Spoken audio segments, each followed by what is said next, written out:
What's up, guys? This is Ian here, coach of your Ladner Lanturn, bringing you guys our Week 14 team builder to take on Obo and the Houston Laxes. This was originally supposed to be Polymac and his West Coast Wingles. So you'll notice that the screenshots both say West Coast Wingles on them. Um, I I could have taken them again, but honestly, what's the point in taking the same screenshot with just a different team name? I do it when there are roster changes, but there's really no point this deep in the season. I'm honestly quite surprised that they even used a replacement for this match, considering this is my Week 14 game. I know he's got like two other games to catch up on, but really in a 15-week season that deep, I don't know. I can't do anything about it, but I just don't necessarily agree with that decision. I personally would not have made that as a commissioner, but that's just my sort of standpoint on things there. So let's run through his team. Aegislash, which is not allowed to use Z crystals, Togekiss, Latias Z user, Suicune, Blissey, Breloom, Mega Tyranitar, Stoutland Z user, Stunfisk Z user, Avalugg, Talonflame, and Foongus. I don't believe that this team has changed whatsoever this entire season, and I'm not surprised, to be honest with you, but I am a little bit shocked that it's made it this far with as poor of a record as it has. I really thought that this was the best team off the bat, and I guess it's sort of showing that it's not really with double normal, double grass. I mean, I guess that's kind of what it comes down to, right? There's like the electric type on this team is Stunfisk. A really good pivoting electric would probably make this team a lot better, but its only U-turn user is Talonflame, and I'm not entirely sure if Stunfisk... You know what? Let's go on a journey together, friends. Let's go on a journey together and find out if Stunfisk even gets Volt Switch. It doesn't. It does not get Volt Switch, so there you go. Stunfisk does not get Volt Switch.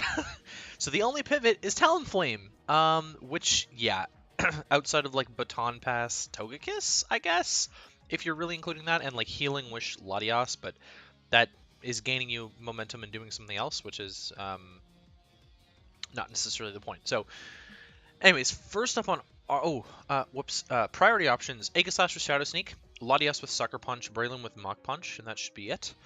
Hazard setting in Blissey with Stealth Rocks, Tyranitar with Stealth Rocks, and Stunfisk with Stealth Rocks. Removal options in Togekiss with Defog, Latias with Defog, Avalugg with Rapid Spin, and technically Talonflame with Defog, although rocks against this team are extremely important and useful. 4 times weaknesses in Breloom to Flying, Mega Tyranitar to Fighting, and Talonflame to Rock. First up on the docket here is... whoops, I am not bringing you anymore, and I am instead bringing you. This is the first game of the season Mega Latios isn't coming to, by the way, which is wild. But there you go. Actually, no, there might have been another week, but who knows. Okay, first up is Empoleon, Safety Goggles. This isn't super safe against the Breloom, honestly. It's really not safe at all against the Breloom, if I'm being honest, but it's really safe against the Foongus. This was the same strat I brought against the Amoonguss of Moki. Excuse me, and it ended up working out really well there. I don't necessarily expect Breloom to come. I don't know how much sense it makes to bring Breloom when I have a Mimikyu, an Azelf, or Darmanitan, and a Mega Latios on my team. I could see it being useful as Mach Punch support to revenge things like Mamoswine and Kartana. And I'm sort of like mixed on the fighting resist versus not resist sort of thing there. So I'm not really entirely sure about the Breloom, but I'm bringing the Safety Goggles and Empoleon just in case. Realistically, Zapdos is probably a safer switch in, but there you go.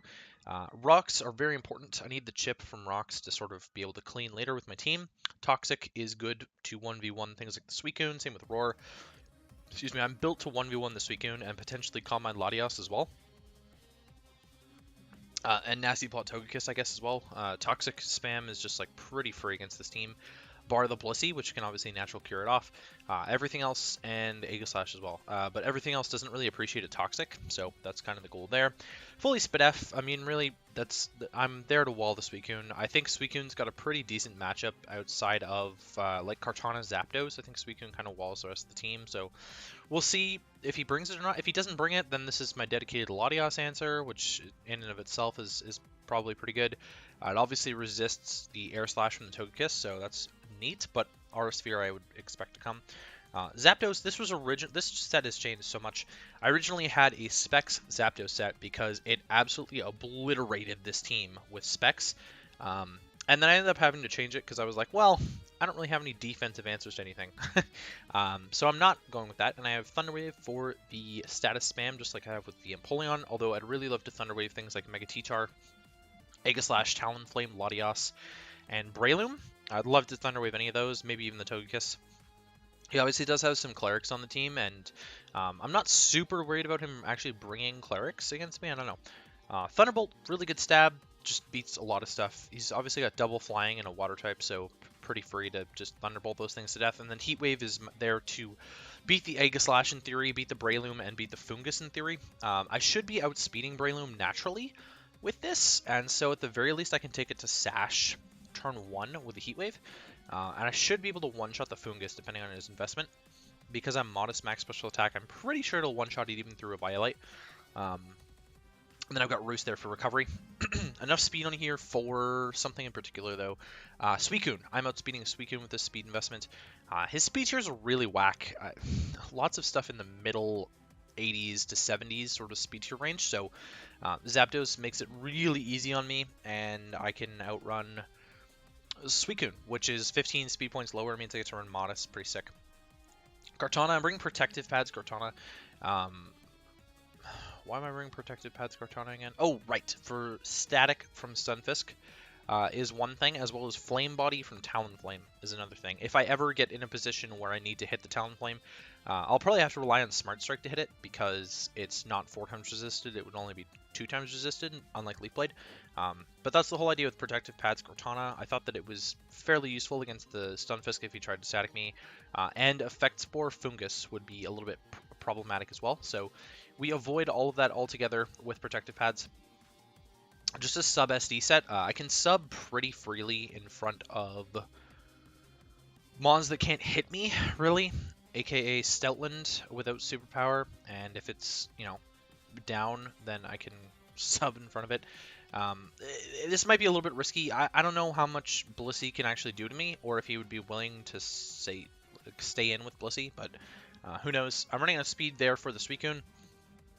Easily revenge kill the Suicune. Max speed Suicune is definitely a thing that I've seen before. He probably wouldn't bring max speed Suicune, probably enough to outspeed Mamoswine, I would guess. But I'm not creeping a creep this time, I'm just going for it, so we get a little bit of HP investment in there, which means I should live some hits. For example, if the Breloom is Toxic Heal, I should be able to live Mach Punch. If it's Technician, I still don't. I think to an extent I can live a Fire Punch from Mega T-Tar. I'm not entirely sure on that, but Kartana's base defense is so high that it's entirely possible. Mamoswine's next with a Scarf. I'm bringing Earthquake, Icicle Spear, Knockoff, and Icicle Crash. I opted to not go with Ice Shard. I don't think I'm going to need it. I should outspeed his entire team with this, so... and I'll outspeed Mega Tyranitar at +1 and be able to kill it with Earthquake. That's kind of the whole idea of having a Scarf there too. Icicle Spear is a little bit more reliable than Icicle Crash if I don't need the damage from Crash, and it avoids missing is the main thing. Knockoff is there just to knock off items. I mean, it really doesn't matter. It's mainly there for like Air Balloon, Aegislash if that's his switch into an Earthquake for some reason. That's what Knockoff's there for. I'm running max speed so I can speed tie with Togekiss and the Stoutland. Obviously, I can't outspeed Stoutland and Sand. Nothing can, but I've got Statics Zapdos to hopefully help with that. Mimikyu's next. I'm running a cleaner set with Z-Splash. This has been my favorite set pretty much of all time because boosting the +3 attack is a little bit ridiculous. Shadow Sneak picks off a lot of stuff after Rocks. As long as Rocks are up, then Talonflame is always in range of +3 Shadow Sneak. Doesn't matter how much investment he's got.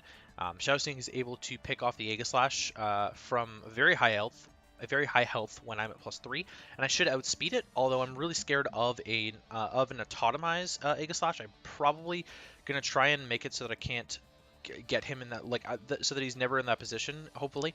Drain Punch is there mainly for the Mega Tyranitar, because I don't want to have to rely on Player for it, but he's also got Double Normal, which is pretty easy and free to get recovery back on, as well as the Avalugg.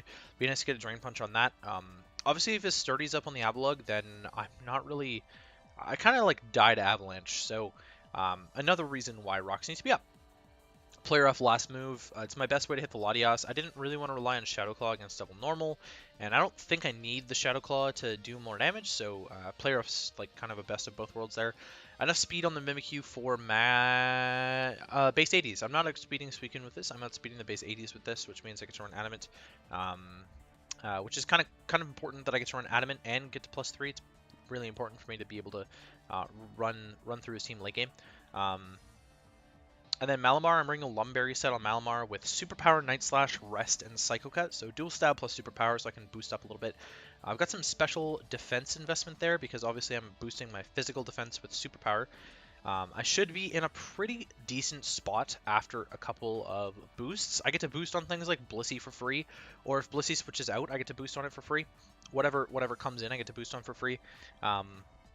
And because of my special defense investment, I'm not super scared of something like Latias coming in on a superpower, because once I superpower, it'll probably just die to a +1 Night Slash, and I should be able to, in quotations here, should be able to live a Draco from like Specs Latias, because it's obviously going to outspeed me.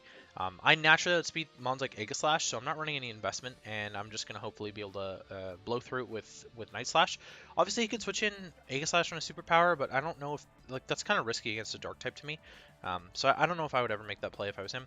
I've got Lumberry there just in case I can get a rest off. I mean, it's really not super important that I get a rest off, but it's there for recovery if I can make Malamar work rather than a mid-game breaker like I want it to be.